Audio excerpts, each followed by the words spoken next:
భగవద్గీత సర్వ మానవాళి కోసం. ద్వితీయోధ్యాయః నాస్తి బుద్ధిరయుక్తస్య నచాయుక్తస్య భావనా నచాభావయతః శాంతిః అశాంతస్య కుతః సుఖం. మనసు ఇంద్రియములను నియంత్రించని క్రమశిక్షణ లేని వానికి స్థిరమైన బుద్ధి కానీ నిలకడైన భగవద్ధ్యాస కానీ ఉండవు. ఎవరైతే మనస్సులో భగవంతుని యందు ఎప్పుడు ఐక్యమవడో వారికి శాంతి ఉండదు. మనశ్శాంతి లోపించిన వాడు సంతోషంగా ఎలా ఉండగలుగుతాడు? ఇంతకు క్రితం శ్లోకంలో చెప్పిన సారాంశాన్ని ఈ శ్లోకం మొదట వ్యతిరేకంగా చెప్పి తదుపరి అది తప్పని సూచించడం ద్వారా బలపరుస్తుంది. ఇంతకు క్రితం శ్రీకృష్ణుడు అన్నాడు, ఇప్పుడు అంటున్నాడు. మనస్సును ఇంద్రియములను నియంత్రించడం చేయటం నేర్చుకోనివాడు భగవంతుని ధ్యానం చేయలేడు.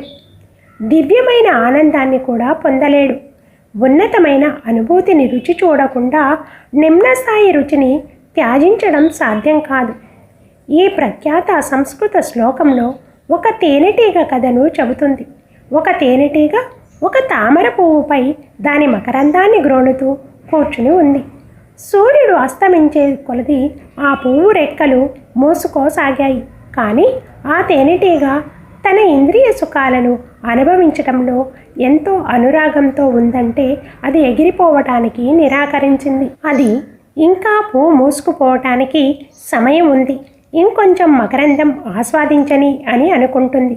అదేవిధంగా మరణానికి ఖచ్చితమైన సూచికగా ముసలితనం వచ్చిన మనం ప్రాపంచిక భోగాలను అనుభవించడంలోనే నిమగ్నమై ఉంటాము.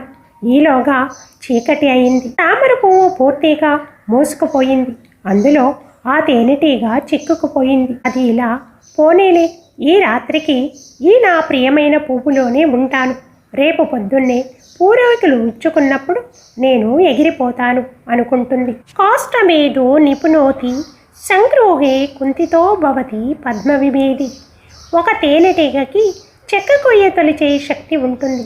కానీ చూడండి, ఇంద్రియ విషయములపై ఉన్న మమకారం చూడండి. చెక్కని కూడా తొలిచే సామర్థ్యం ఉన్న తేనెటీగ ఈ సుకుమారమైన తామర రేకుల్లో చిక్కుకుపోయింది. ఈలోగా ఒక ఏనుగు వచ్చి తామర కాండం నుంచి తెంపి దాన్ని మింగివేసింది. తేనెటీగ ఆ తామర పువ్వుతో సహా కలిపి ఆ ఏనుగు కడుపులోకి వెళ్ళిపోయింది. తేనెటీగ ఇలా అనుకుంది, నా ప్రియమైన తామర ఎటో పోతుంది, దానితో పాటే పోవటం నాకు సంతోషమే అని. కాసేపటి తర్వాత అది చనిపోయింది.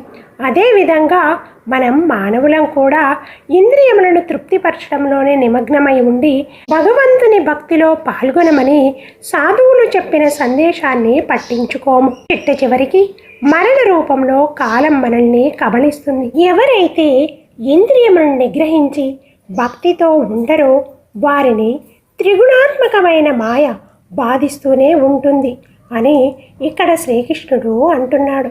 కృష్ణం వందే జగద్గురు.